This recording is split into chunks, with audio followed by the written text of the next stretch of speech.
വനിതാ സംവരണ ബിൽ പാസാക്കാൻ കേന്ദ്ര സർക്കാർ വ്യാഴാഴ്ച മുതൽ പ്രത്യേക പാർലമെന്റ് സമ്മേളനം വിളിച്ചു.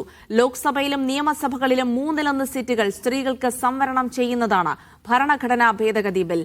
ഡൽഹിയിൽ നടന്ന നാരീശക്തി വന്ദൻ സമ്മേളനത്തിൽ സംസാരിക്കവെ പ്രധാനമന്ത്രി നരേന്ദ്രമോദി ബില്ല് 21ാം നൂറ്റാണ്ടിലെ പ്രധാനപ്പെട്ട തീരുമാനമാണെന്നും നാരീശക്തിക്കായി ചരിത്രപരമായ നീക്കം സമർപ്പിക്കുന്നുവെന്നും പറഞ്ഞു. एक निर्णय लेने जा रहा है।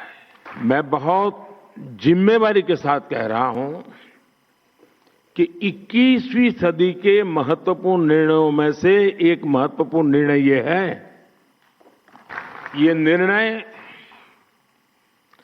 नारी शक्ति को समर्पित है।